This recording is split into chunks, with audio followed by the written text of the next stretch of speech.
The following content is provided under a Creative Commons license. Your support will help MIT OpenCourseware continue to offer high-quality educational resources for free. To make a donation or to view additional materials from hundreds of MIT courses, visit MIT OpenCourseware at ocw.mit.edu. As this says, and as all the handouts say, that this is 6450. It's a first-year graduate course in the principles of digital communication. It's sort of the major first course that you take as a graduate student in the communication area. The information theory course uses this as a prerequisite, uses it in a rather strong way. 6432, the stochastic process course, uses it as a prerequisite. 6451, which is the companion course which follows after this, uses it as a prerequisite. It's sort of material that you have to know if you're going to go into the communication area. It deals with this huge industry, which is the communication industry. You look at the faculty here in the department, and you're a little surprised to see that there are so few faculty members in digital communication, so many faculty members in the computer area. You wonder why this is. It's sort of a historical accident because somehow or other the department didn't realize that these two fields were growing. The one that looked more glamorous for a long time was the computer field. Nobody, in retrospect, understands why that is. But at the same time, that's how it is. So you will not see as much excitement here. You also will see that because of the big bust in the year 2000, there's much less commercial activity in the communication field now. As students, you ought to relish this. You ought to really be happy about this if you want to go into the communication field. Because at some point in the future, all of the failure to start new investments in all of the large communication companies means a very explosive growth is about to start. So I don't think this is a dead field by any means. Looking back historically, every time the communication field has seemed dead, and I can think of 3 or 4 such times in history, those have been the exact times where it was great to get into the field. There was a time in the early 70s when all the theoreticians who worked in communication theory all were going around with long faces saying, everything that we can do has been done, the field is dead, nothing more to do, might as well give up and go into another field. This was really exactly the time that a number of small communication companies were really starting to grow very fast because they were using some of the modern ideas of communication theory, and they were using these modern ideas to do new things. You now see companies like Qualcomm that were started then, Motorola, of whom major divisions were started back then. An enormous amount of activity was starting just then, partly because the field seemed to be moribund, and the theoreticians were turning and deciding, well, I guess we have to do something practical now. And if you want to find a good practical engineer, if you wind up in industry, if you wind up as an entrepreneur, or if you wind up climbing the ladder and being a chief executive, if you want to find somebody who will really do important things, find somebody who understands theory, who has decided that they suddenly want to start to do practical things. Because if you point to the people who have really done exciting things in this field, those are the ones who have done most of it. Okay, so anyway, it's a big field, it's an important field.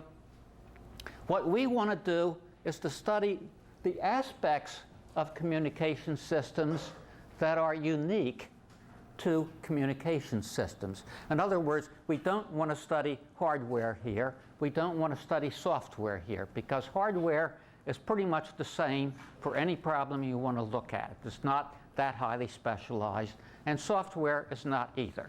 So we're not going to study either of those things. We're going to study much more the architectural principles of communication. we're going to study a lot of the theory of communication, and I want to explain why it is that we're going to do that as we move on, because it's not at all clear at first why we want to study the silly things that we'll be studying in this course. And I want to give you some idea today of why we're pushed into doing that. And as we start doing these things, I'll give you more of an idea. I know when I was a student, I couldn't figure out why I was learning the things that I was learning.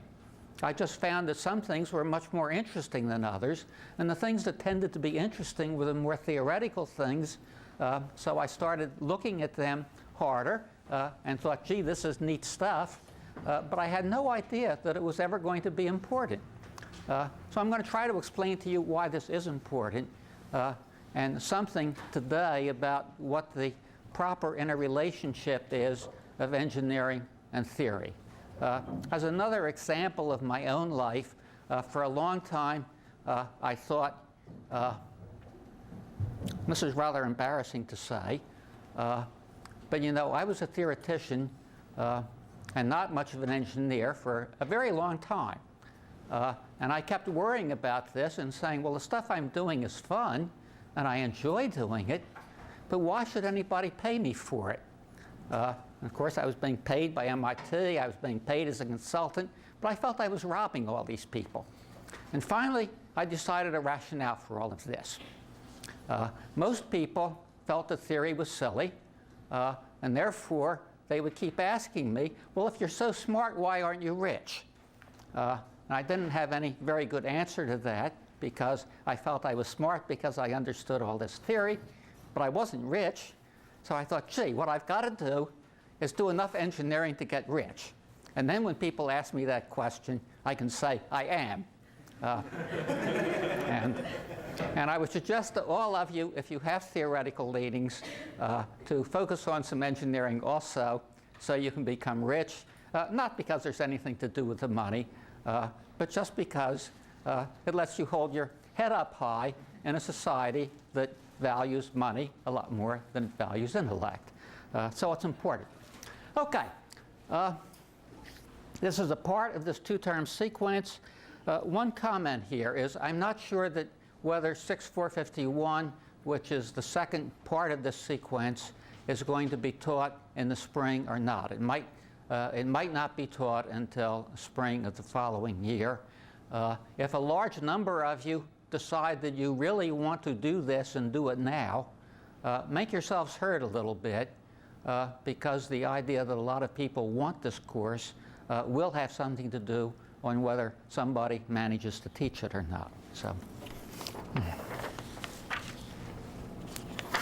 okay, as I was starting to say, theory has had a very large impact on almost every field we can think of. I mean, you think of electromagnetism, you think of all these other fields, and theory is very important in them. But in communication systems, it is particularly important. And it's partly important because back in 1948, Claude Shannon, who was the inventor of information theory, you usually don't invent theories, but he really did. I mean, this came whole cloth out of this one mind. He had these ideas churning around at his head for about 8 years while the Second World War was going on. He was working on other things, which were, in fact, very important things, and he was doing those things for the government. He was working on aircraft control and things like that. He was working on cryptography, but he was just fascinated by these communication problems, and he couldn't get his mind off them. He took up cryptography because it happened to use all the ideas that he was really interested in. And he wrote something about cryptography during the middle of the war, which made many people believe that he had done his cryptography work before he did his communication work. But in fact, it was the other way around. This was purely the fact that he could write about cryptography, and he never liked to write. So he didn't want to write about communication because it was a more complicated field and he didn't understand the whole thing. So for 25 years there was this theory floating around. You will learn a good deal of what this theory is. Most graduate courses on communication don't spend much time on information theory. This was not a mistake many, many years ago, but it is a mistake now because communication theory at its core is information theory. Most people realize this. Most kids recognize it. Most people in the street recognize it. When they start to use a system to communicate with the internet, what do they talk about? Do they talk about the bandwidth? No, they might call it bandwidth, but what they're talking about is the number of bits per second they can communicate. This is a distinctly information theoretic idea because communication used to be involved with studying different kinds of waveforms. And suddenly, at this point, people are studying all these other things. And they're based on Claude Shannon's ideas. Therefore, we will teach some of those ideas as we go.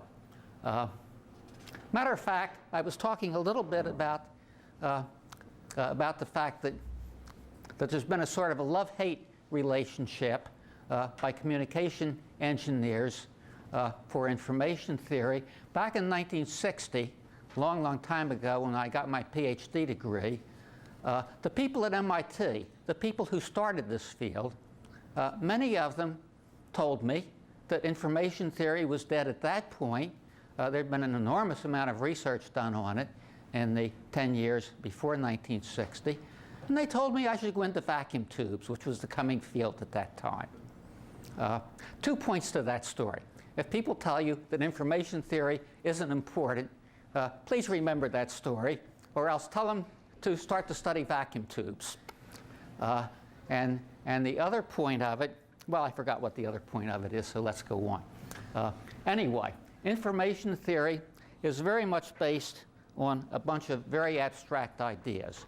I will start to say what that means as we go on, but basically it means that it's based on very simple-minded models. It's based on ignoring all the complexities of the communication systems and starting to play with toy models and trying to understand those. And that's part of what we have to understand why we're doing what we're doing. Very complex relationship between modeling, theory, exercises, and engineering design.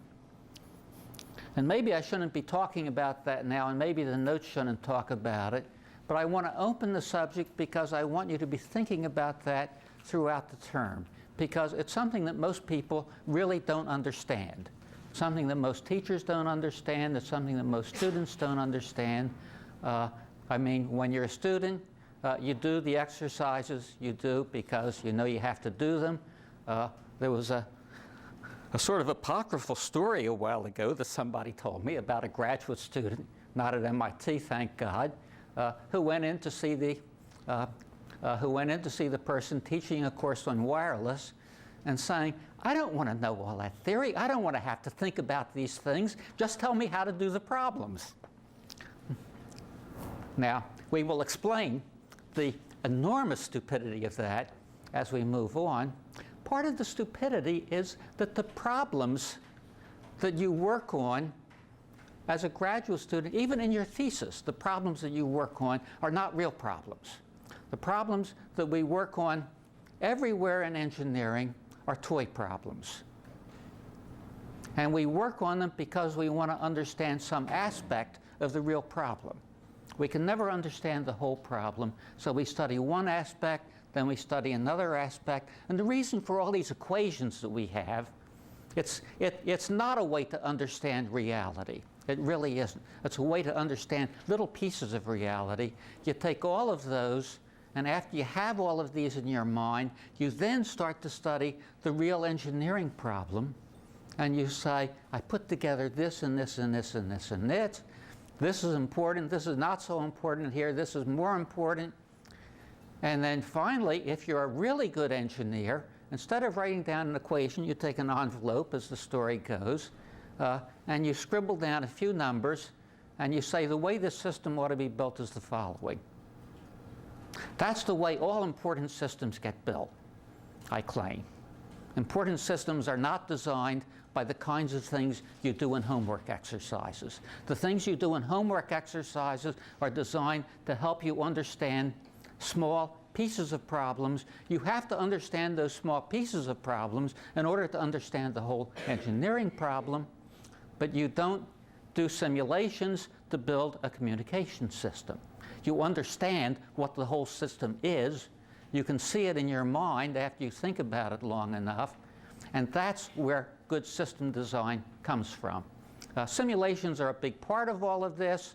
Writing down equations are a big part of it. But when you're all done, if you design an engineering system and you don't see in your mind why the whole thing works, you will wind up with something like Microsoft Word. Okay, and that's the truth.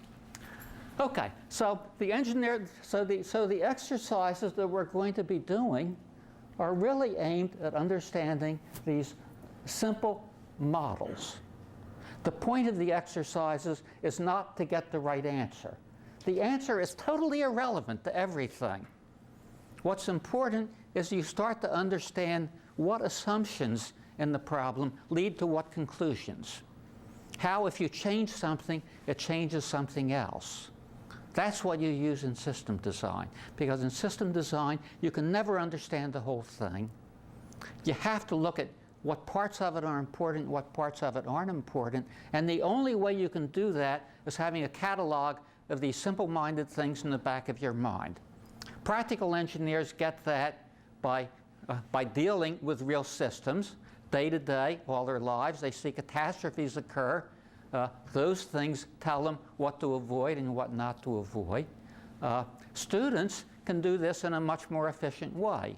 Obviously, you need practical experience also, but the experience that you get from looking at these exercises and looking at this analytical material in the right way, namely looking at it as how do you analyze these simple toy models, how do you make conclusions from them, is what lets you start being a good engineer.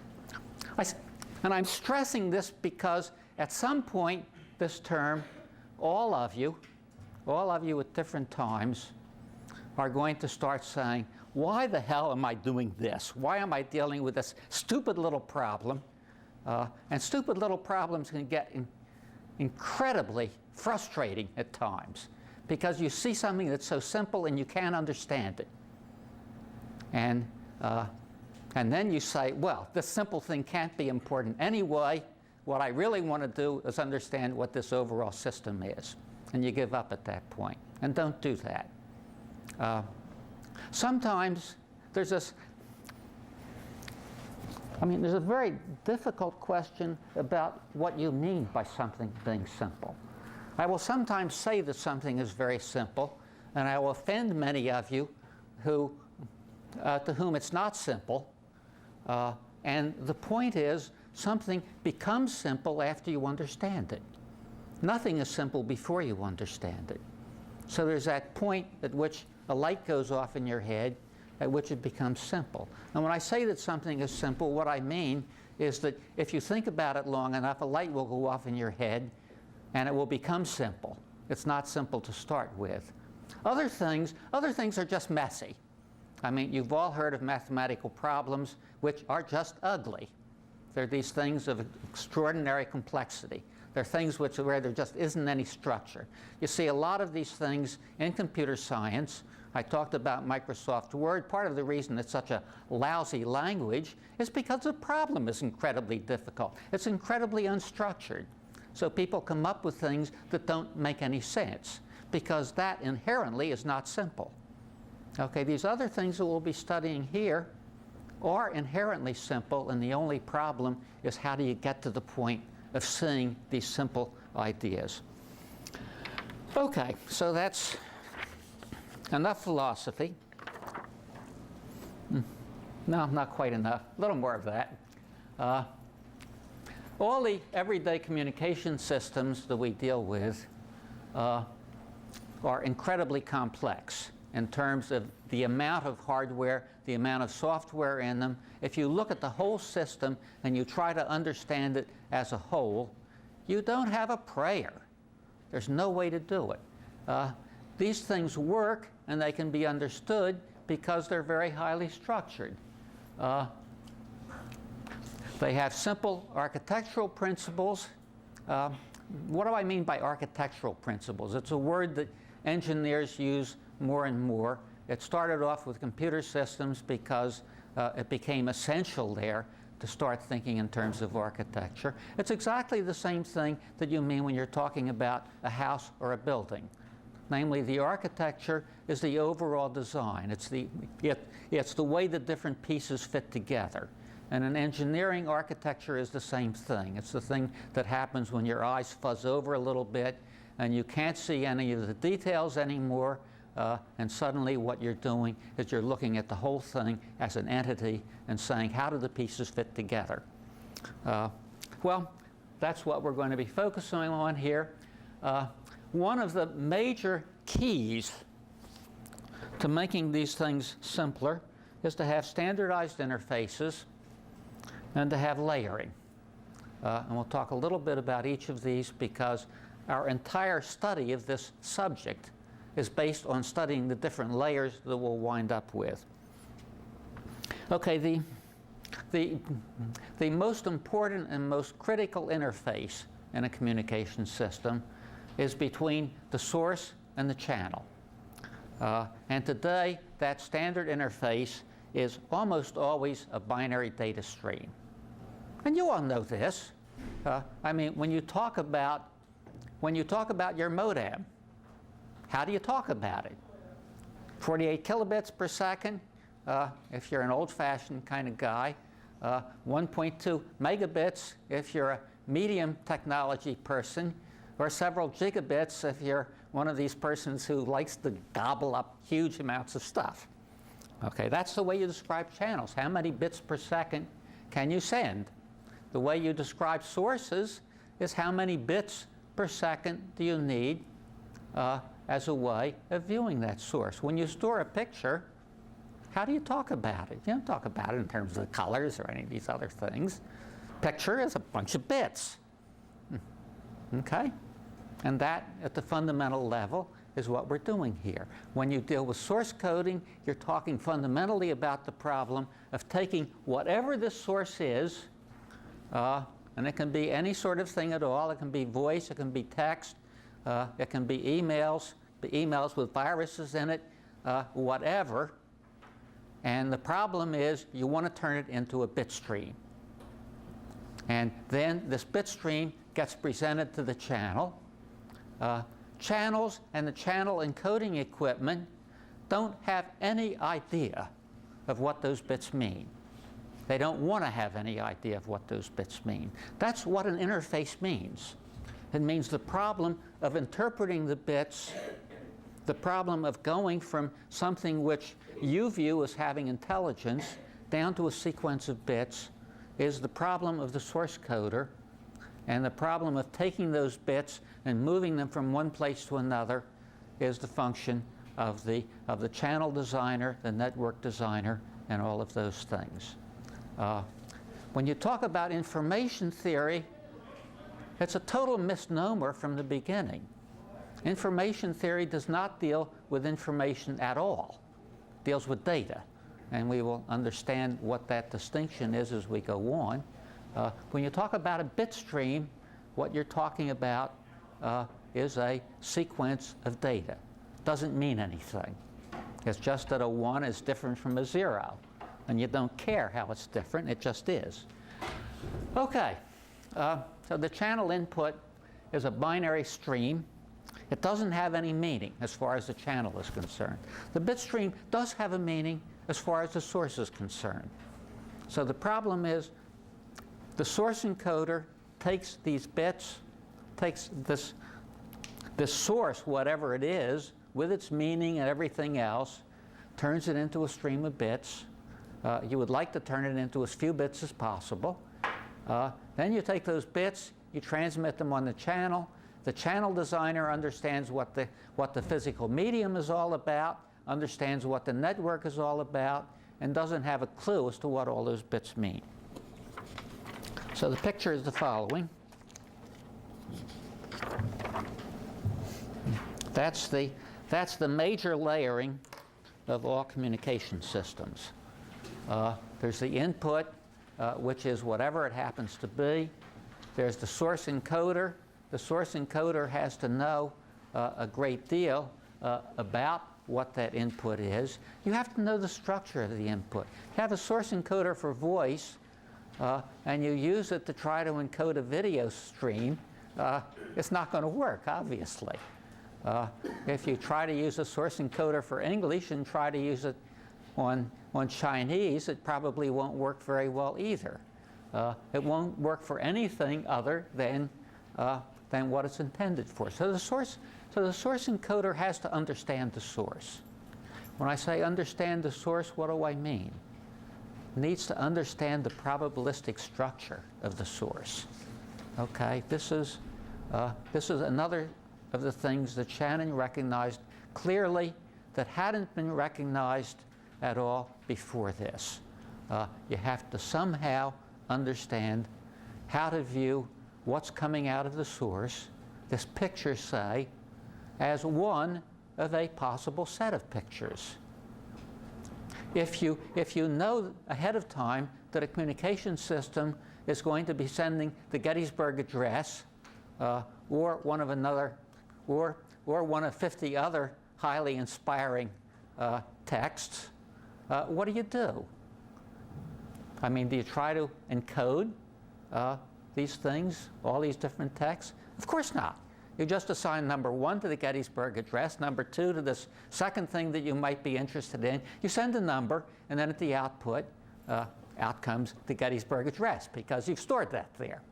Okay? So that's the idea of source coding. What is important is not the complexity of the individual messages. It's the probabilistic structure that tells you what are the different possibilities. And that's what happens when you try to turn things into binary digits. You have one sequence of binary digits for each of the possible things that you want to represent. Okay, and then in the channel, you have the same sort of thing. You have noise, you have all sorts of other crazy things on the channel. You have a sequence of bits coming in. You have a sequence of bits coming out. The fundamental problem of the channel is very, very simple. You want to spit out the same bits that came in. You can take a certain amount of delay doing that, but that's what you have to do. And in order to do that, you have to understand something about the probabilistic structure of the noise. So both ways you have probabilistic structure. It's why you have to understand probability at the level of 6041, which is the undergraduate course here studying probability. If you don't have that background, please don't take the course, because you're going to be crucified.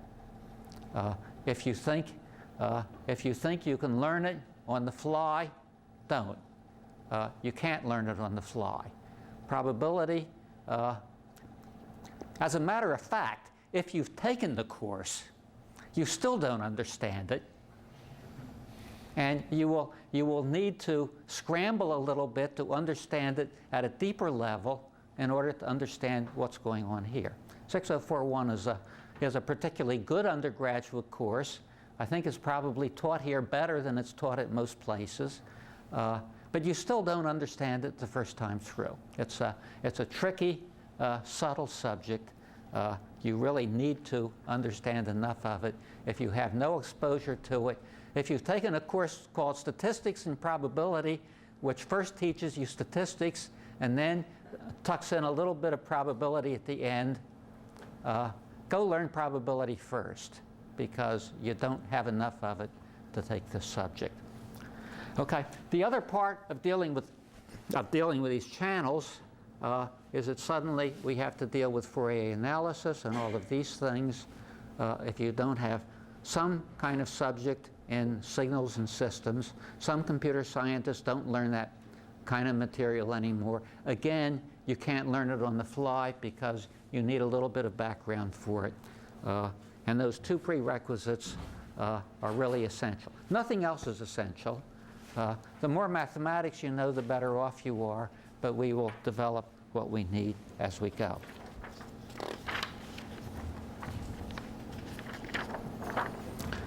Okay, now, We talked about this fundamental layer in all communication systems, which is between source coding and channel coding. You first turn the source into bits, and then you turn the bits into something you can transmit on the channel.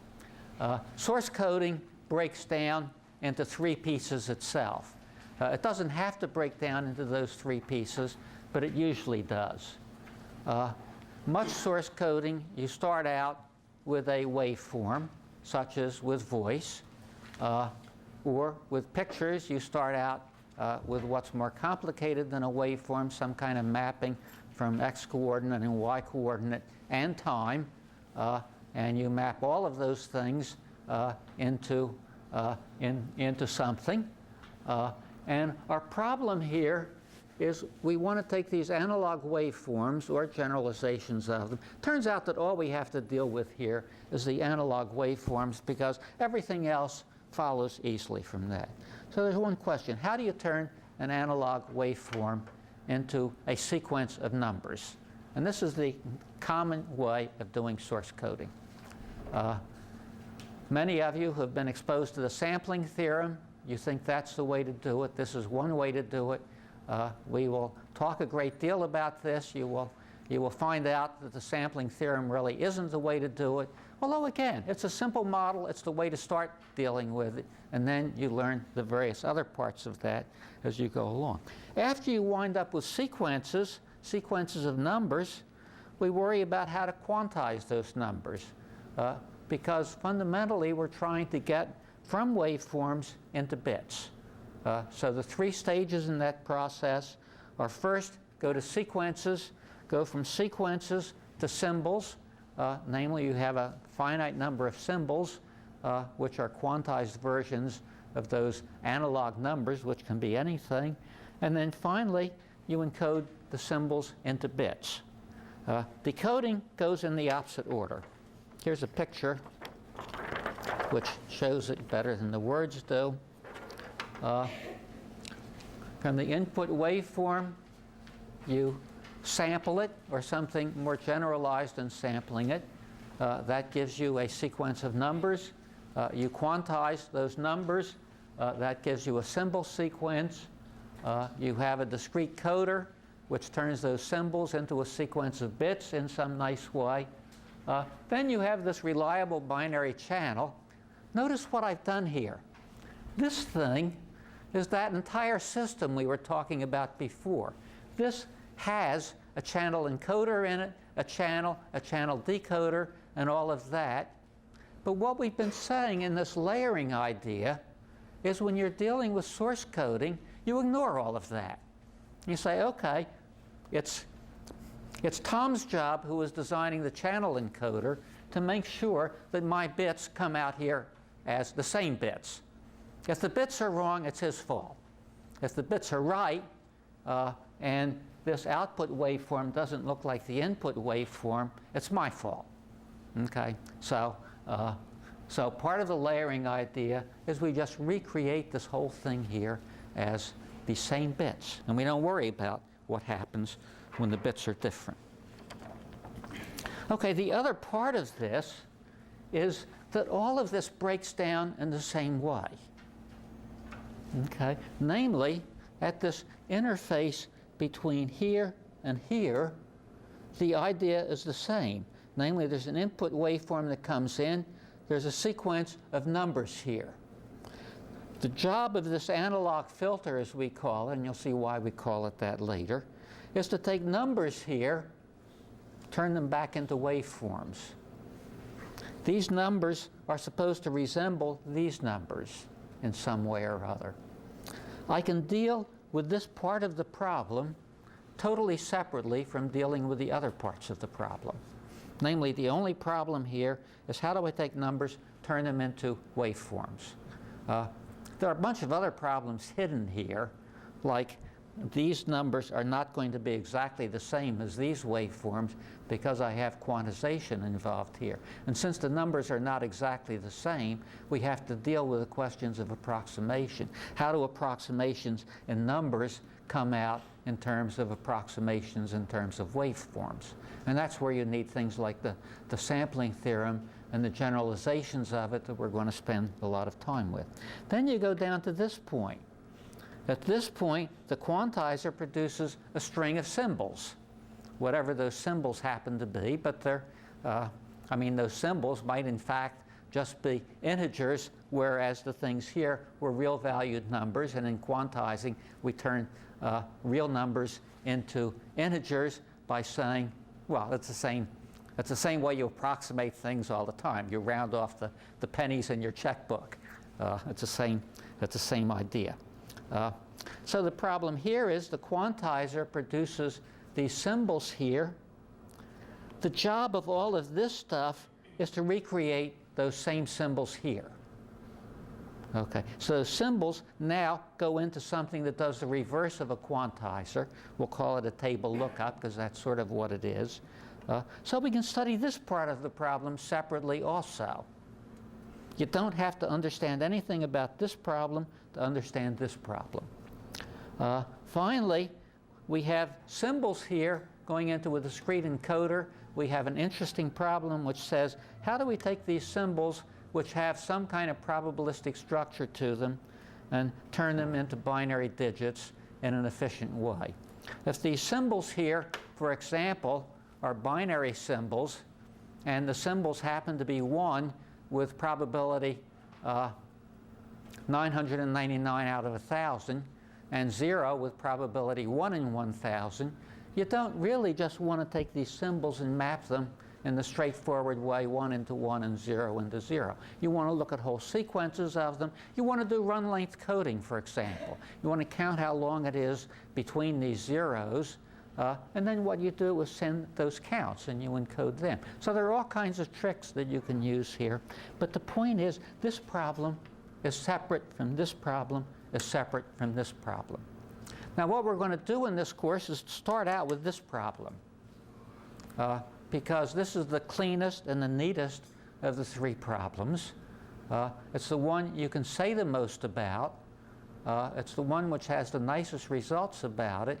And in fact, a lot of source coding problems just deal with this one part of it. Whenever you're encoding text, you're starting out with symbols, which are the letters of whatever language you're dealing with, and perhaps a bunch of other things. ASCII code, you've generated 256 different things, including all the letters, all the capital letters, all of the junk that used to be on typewriters, and some of the junk that's now in word processing languages. And you have a way of mapping those into binary digits. We want to look at better ways of doing that. So this, in fact, covers the whole problem of source coding when you're dealing with text rather than dealing with waveforms. This problem here, combined with this problem, deals with all of these many problems where what you're interested in is taking a sequence of numbers or a sequence of whatchamacallits and quantizing them and then coding. And finally, when you get to the input waveforms and output waveforms, you've solved both of these problems, and you can then focus on what's important here. This is a good case study of why the information theoretic approach works and why theory works. Because if you started out with the problem of saying, I want to build something to encode voice, and you try to do all of these together, and you look up all the things you can find about voice encoding on the web, and you read all of them, what you will wind up with, I can guarantee you, is you will know an enormous amount of jargon. You will know an enormous number of different systems, which each half work. You will not have the slightest clue as to how to build a better system. So you have to take the structured viewpoint, which is really the only way to do things, to find new and better ways of doing things. Okay.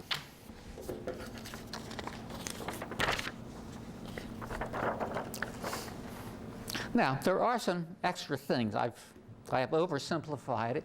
I want to oversimplify things in this course. I mean, what I will always do is I'll try to cheat you into thinking the problem is simpler than it is.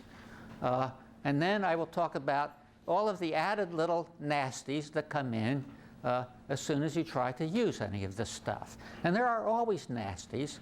what I hope you will all do by the end of the term is find those little nasties on your own before I start to talk about them. Namely, when we start to talk about a simple model, be interested in the simple model, study it, find out what it's all about, but at the same time, for Pete's sake, ask yourself the question, what does this have to do with the price of rice in China or with anything else? And ask those questions. Don't let those questions interfere with understanding the simple model, but you've got to always be focusing on how that simple model relates to what you visualize as a communication system problem. And it usually will have some relation, but not a complete relation. Okay, here the problems are in this binary interface. The source might produce packets, or the source might produce a stream of data. In other words, if what you're dealing with is the kind of situation where you're an amateur photographer, you go around taking all sorts of pictures, and then you encode these pictures. What do I mean by encoding the pictures? You turn them into binary digits. And then you want to send your pictures to somebody else.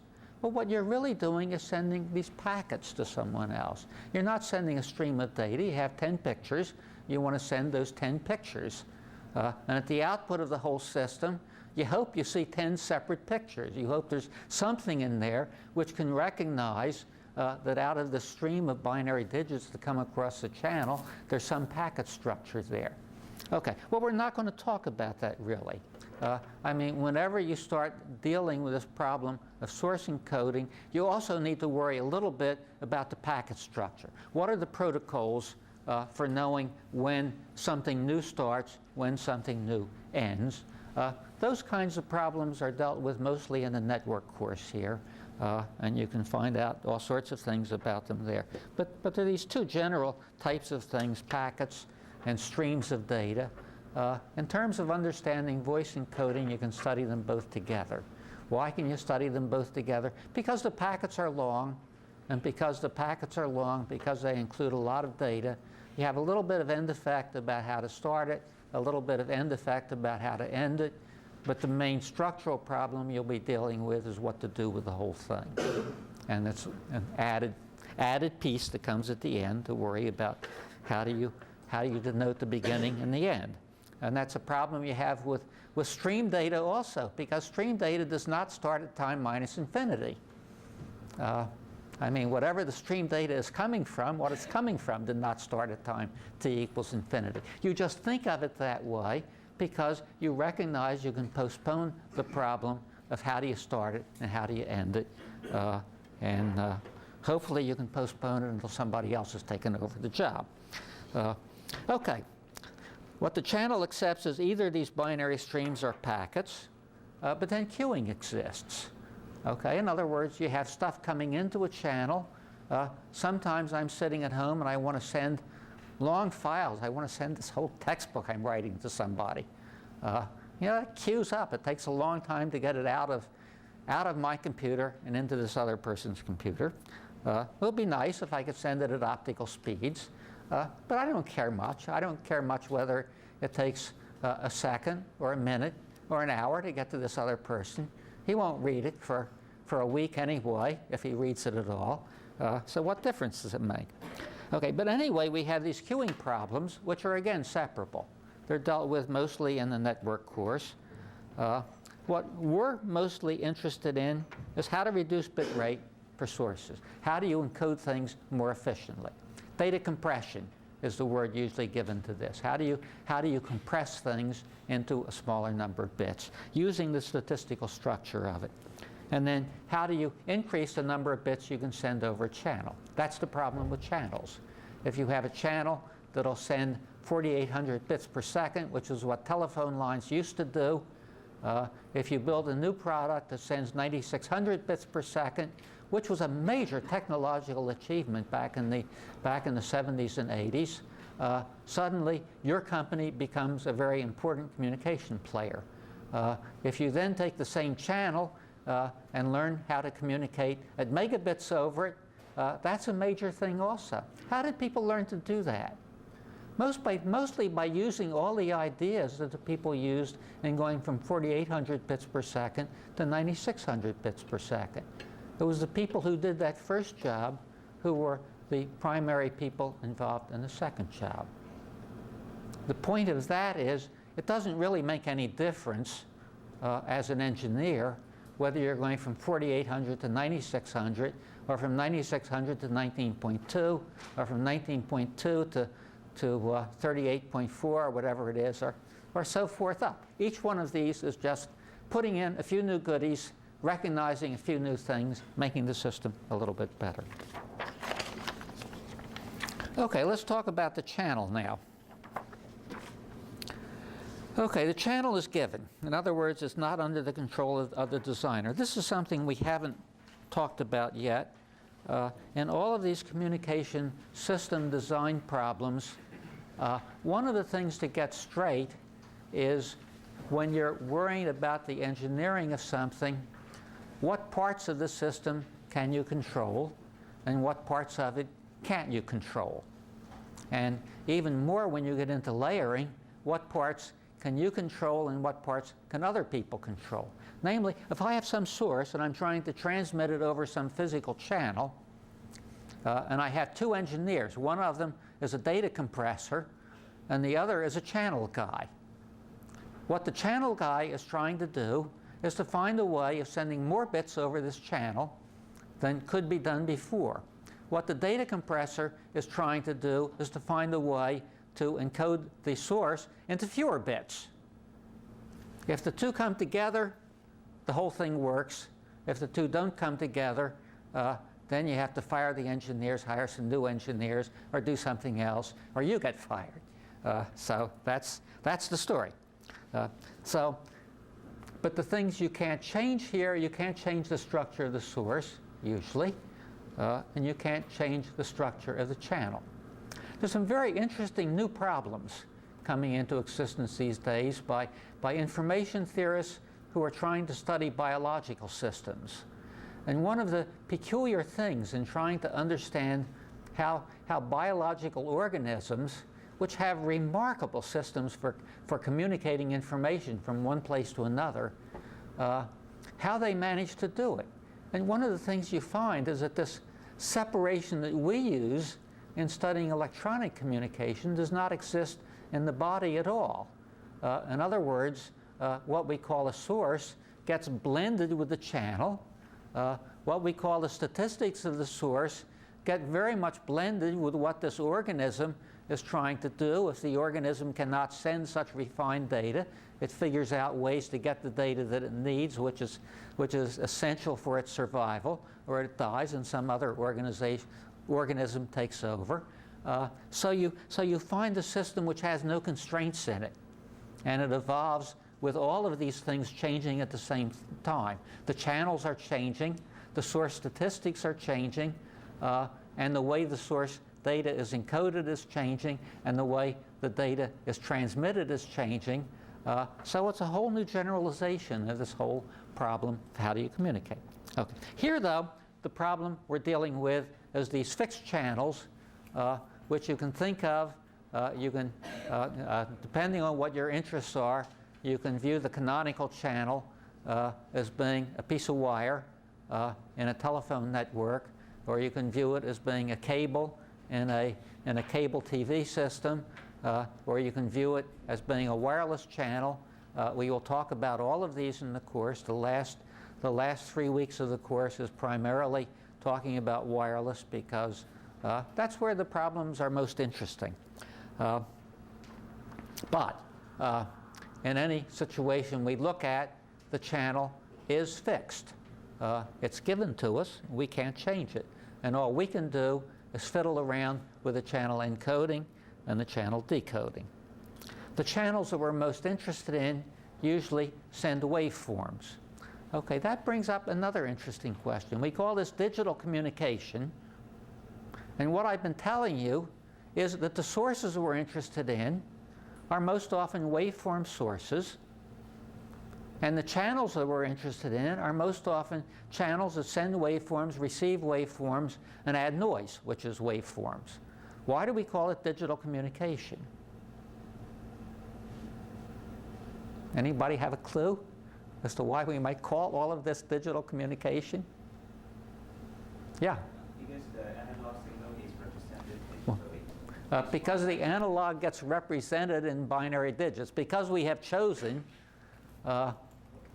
essentially because of having studied Shannon at some point, to turn all the analog sources into binary bit streams. Namely, when you talk about digital communication, what you're really doing is saying, I have decided there will be a digital interface between source and channel. Okay, that's what digital communication is. That's what most communication today is.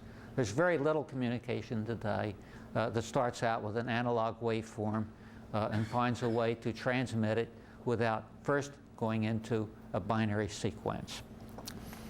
Okay, so here's a picture of one of the noises that we're going to study. We have an input, which is now a waveform. We have noise, which is a waveform. And we have an output, which is a waveform. This input here is going to be created somehow in a process of modulation from this binary stream that's coming into to the channel encoder. So somehow or other we're taking that binary stream, turning it into a waveform. Now, think a little bit about what might be essential in that process.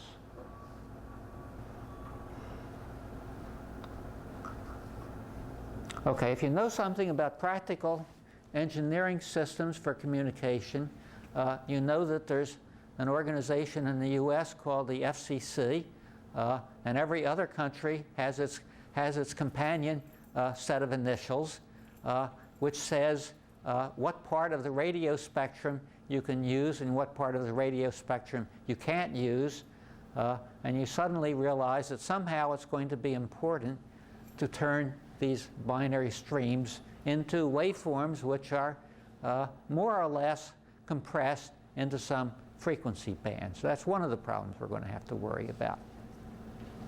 But at some level, if I take a whole bunch of different binary sequences, one thing I could do, for example, I could take a binary sequence of length 100. How many such binary sequences are there? Has length 100, the first bit can be 1 or 0. Second bit can be 1 or 0, that's 4 combinations. Third bit can be 1 or 0 also, that makes 8 combinations of 3 bits. There are 2 to the 100th combinations of 100 binary digits. So a theoretician says, fine, I'll map those 2 to the 100th different combinations of binary digits into evenly spaced numbers between 0 and 1. Okay? Then I will take those evenly spaced numbers between 0 and 1, and I'll modulate some waveform, whatever waveform I happen to choose, and I will send that waveform. In the absence of noise, I pick up that waveform and turn it back into my binary sequence again. What's the conclusion from this? The conclusion is if you don't have noise, there's no constraint on how much data you can send. I can send as much data as I want to, and there's nothing to stop me from doing it if I don't have noise. Yeah? So is that where something like code spacing comes in, like a difference between one symbol and the next symbol? Somehow I have to keep these things separate. I don't necessarily have to separate one binary digit from the next binary digit in time. I could, in fact, do something like creating 2 to the 100th different waveforms, or I could do anything in between. I could take each sequence of 8 bits, turn them into one of 256 waveforms, transmit one waveform, then a little bit later transmit another waveform, and so forth. So I can split up the pie in any way I want to. And we'll talk about that a lot as we go on. And when I split them up into different waveforms, which I send at space times, I somehow have to worry about the fact that if I send them over a finite bandwidth, there is no way in hell that you can take finite bandwidth waveforms and send them in finite time. Anything which lasts for a finite amount of time spreads out in bandwidth. Anything which is in a finite amount of bandwidth spreads out in time. That's what you want to know from 6003. So we're dealing with an insoluble problem here. Well, Nyquist back in 1928 solved that problem. He said, well, no, you can't make the waveform separate, but you can make the sample separate.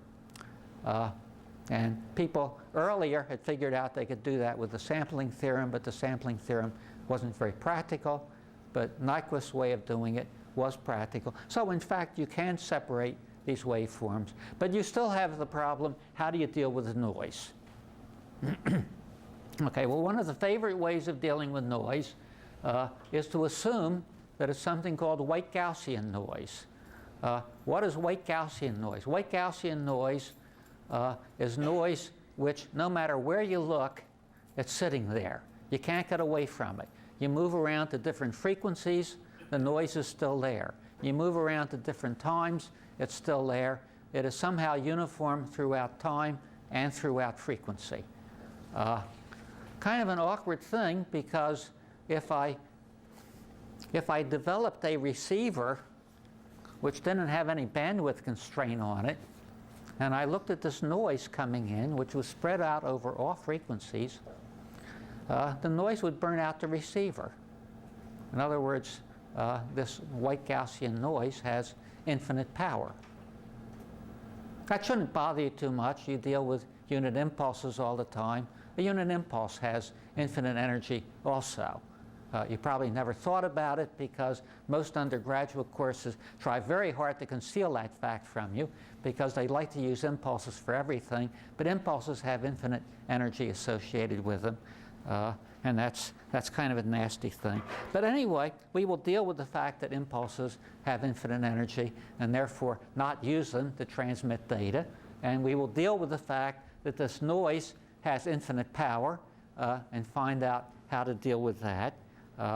And we will learn how to understand the statistical structure of that noise.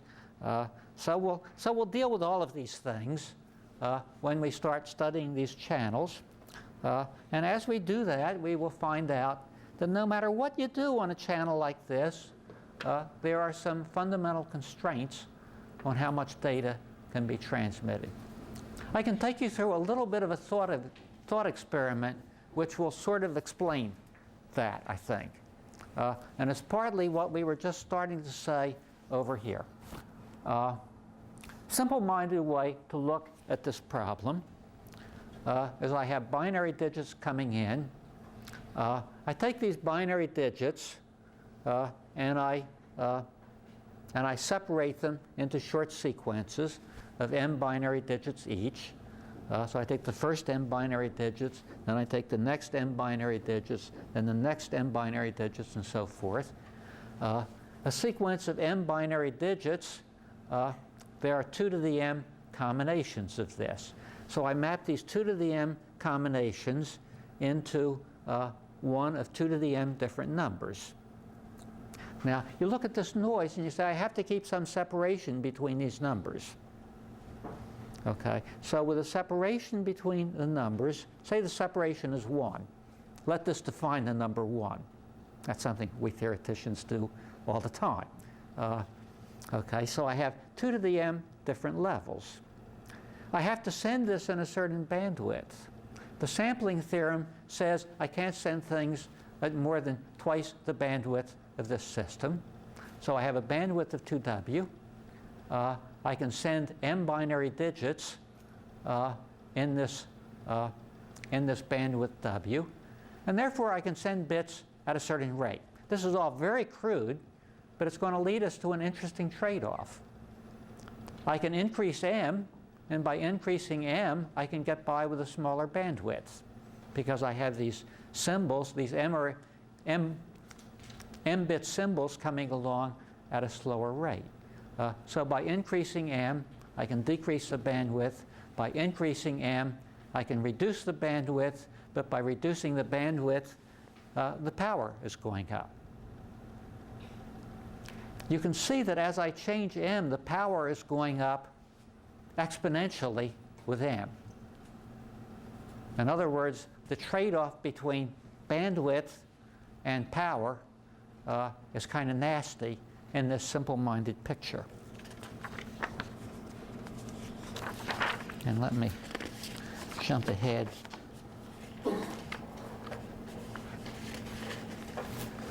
Somewhere.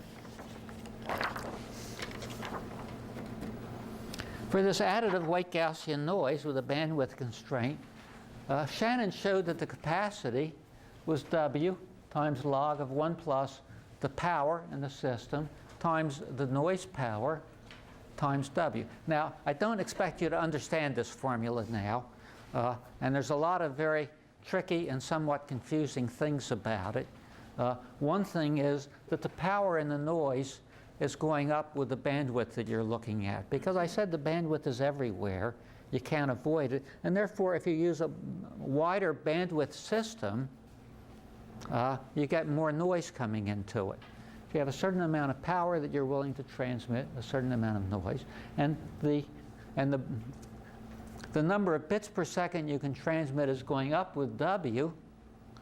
But look at this effect with P here. The effect with P is logarithmic, which says as I increase this parameter m and I put more and more bits into one symbol, this quantity is going up exponentially, which means the logarithm of this is going up just linearly with m.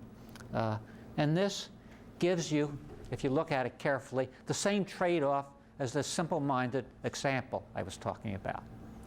Okay, that simple-minded example does not explain this formula at all. This formula is rather deep. We probably won't even completely prove it this term.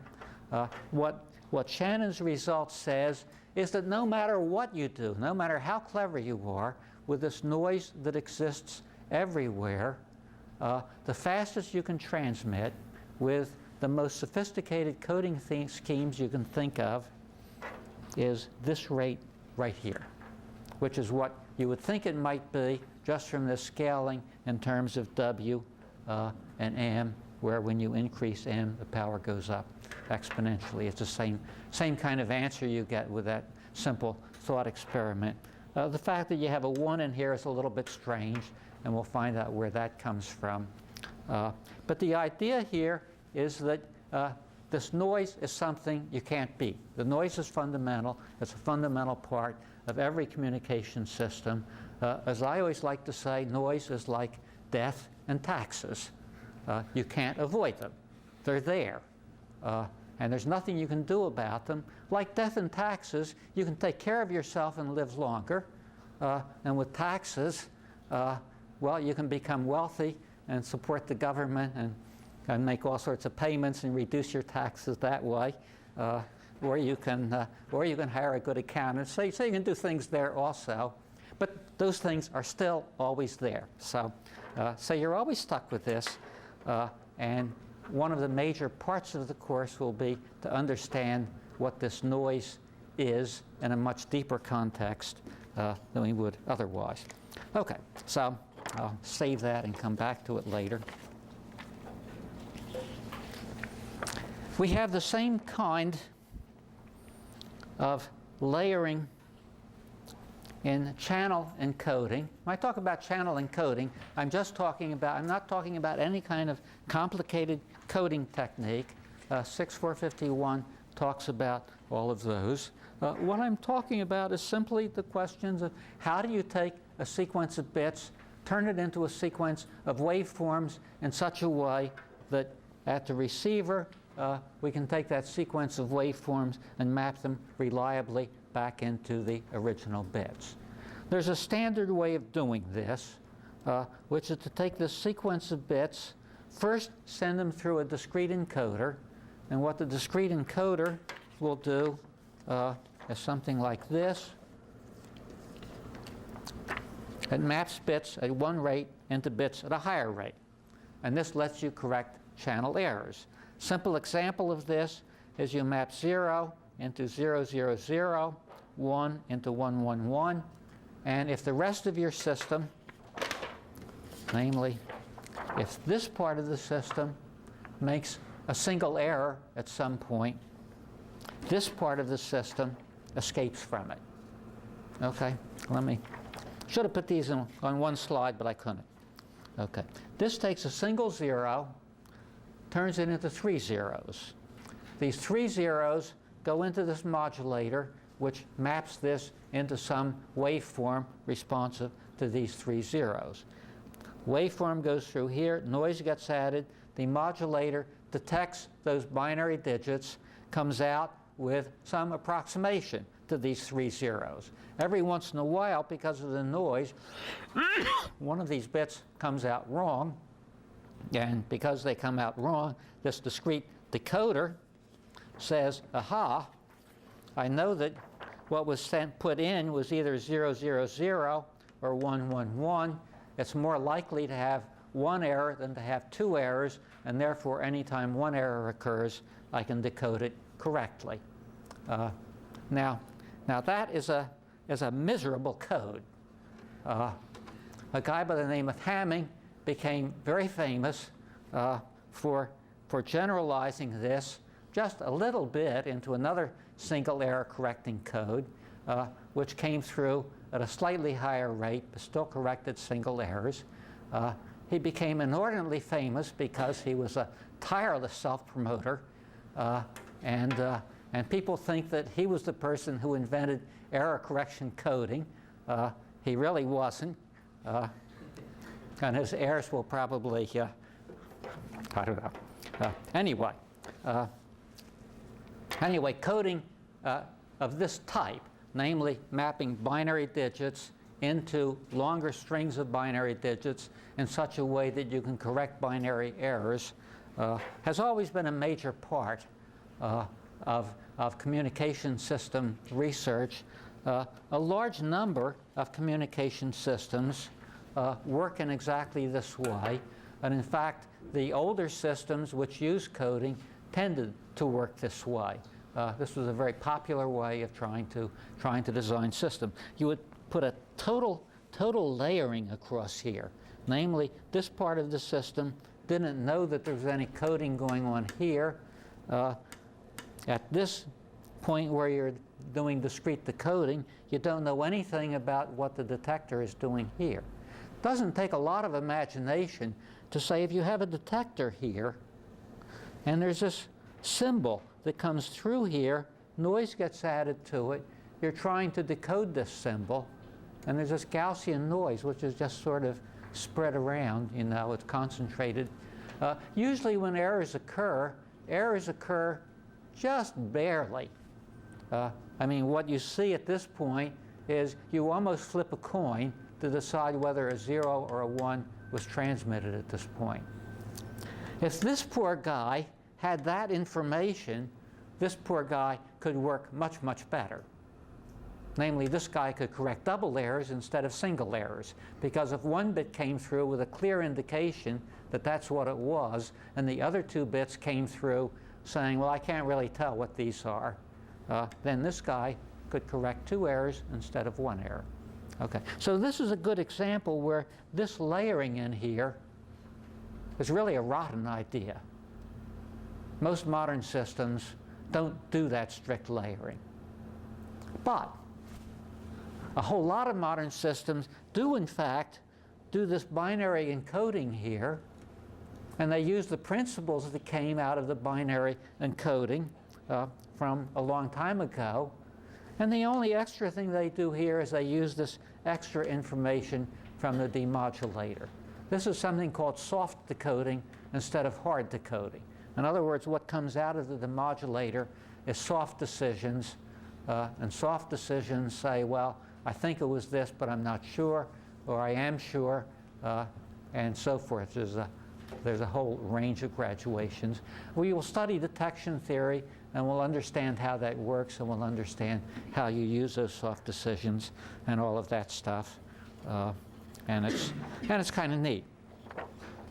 Okay, the modulation part of this is what maps bit sequences into waveforms when we map bit sequences into waveforms, there's this very simple idea. If I take a single bit, it's either 0 or 1. I map a 0 into one waveform. I map a 1 into another waveform. I send either waveform A or waveform B. I somehow want to make those waveforms as different from each other as I can. Now, what do you mean by making waveforms different? I know what it means to make numbers different. I mean, I know that 0 and 3 are more different than 0 and 2 are. Namely, I have a good measure of distance for a sequence of numbers. One of the things that we have to deal with is how do you find an appropriate measure of distance for waveforms? And when I find a measure of distance for waveforms, what do I want to make it responsive to? What I'm trying to do is to overcome this noise. And therefore, I have to find a measure of distance which is appropriate for what the noise is doing to me. Well, that's why we have to study waveforms as much as we do in this course. And what we will find is that you can treat waveforms in the same way as you can treat sequences of numbers. We will find that there's a vector space associated with waveforms, which is exactly the same as a vector space associated with infinite sequences of numbers, and it's almost the same as the vector space associated with finite sequences of waveforms, and that vector space associated with a finite sequence of numbers is exactly the vector space that you've been looking at all of your lives, and which you use primarily as a notational convenience to talk about a sequence of numbers. And what's the distance that you use there? Well, you take the difference between each number in the sequence, you square it, you add it up, and you take the square root of it. Namely, you look at the energy difference between these sequences.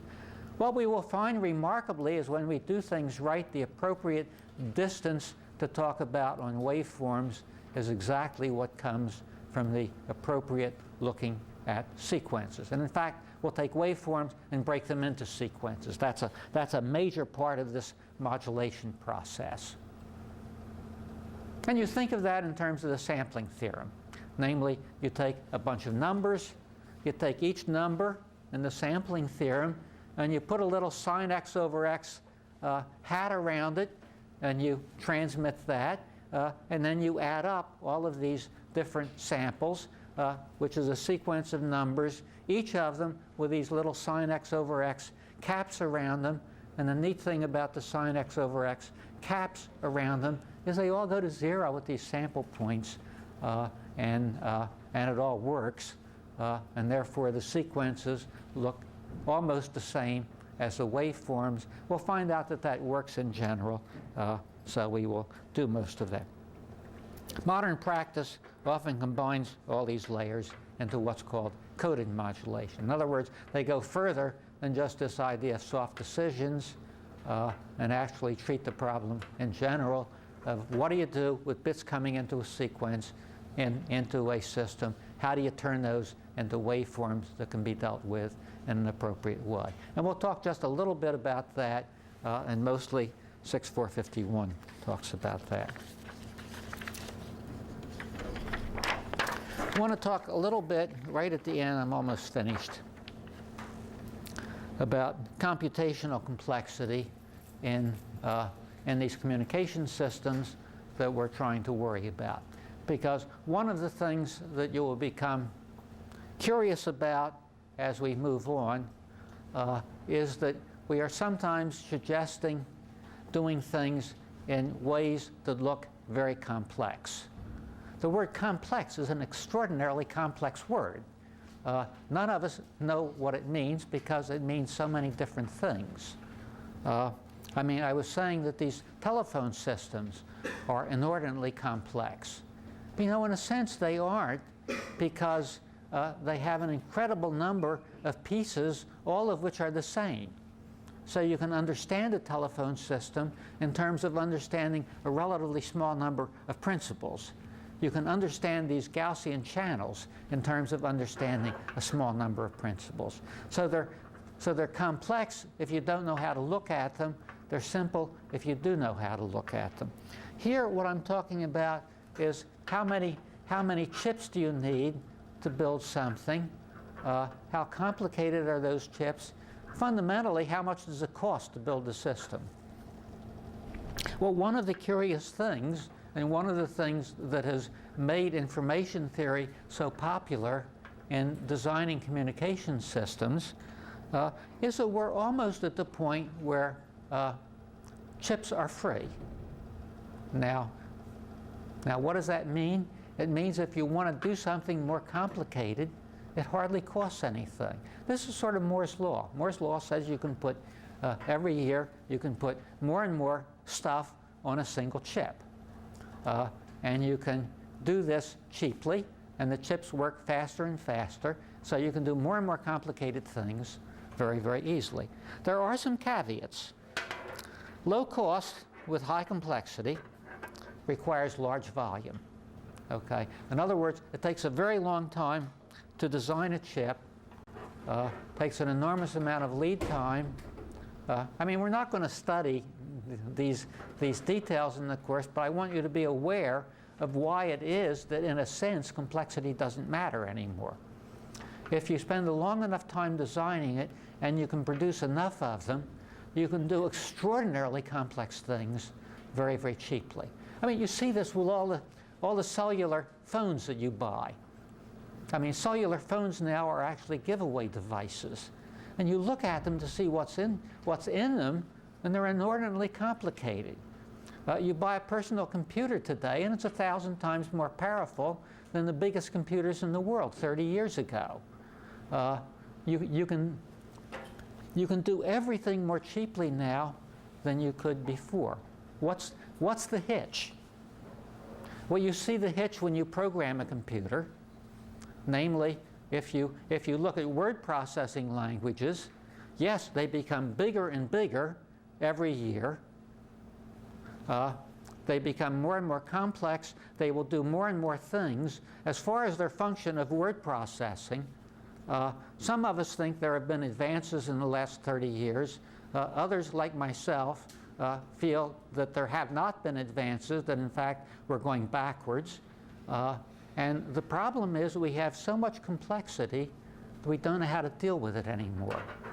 Most of us have become blinking 12s. You know what a blinking 12 is? It's all of the electronic equipment you have in your home. Whenever you don't program it right, you see a 12 blinking on and off, which is where the clock is, and the clock hasn't been set, and therefore it's blinking at you. Most people who have complicated devices, whether they're audio devices or what have you, are using less than 1% of the fancy features in them. Spend hours and hours trying to bring that from 1% up to 2%. And so that the cost of complexity is not in what you can build, but it's in this conceptual complexity of it. If you design an algorithm and you understand the algorithm, it hardly makes any difference how complicated it is, unless the complexity is going up exponentially with something. Okay, so that's the first caveat. It's actually a second caveat, too. Complex systems are often not well thought through. They often don't work or are not robust. The non-robustness is the worst part of it. The third caveat is when you have special applications, since they involve small numbers, you're not going to build a lot of them. It takes a long time to design them. The only way you can build special applications is to make them minor modifications of other things that have been done before. Okay. So this question of how complicated the systems we can build are, if you can make enough of them, they become cheap. If you have enough lead time, they become cheap. Which says that this layering of communication system that we're talking about really ultimately makes sense. Okay, starting next time, we're going to start talking about this first part of source coding, which is the discrete part of source coding. We will have those notes on the web shortly. You can look ahead at them if you would like to before Monday. please review the probability that you are supposed to know, because you will need it very shortly. Thanks.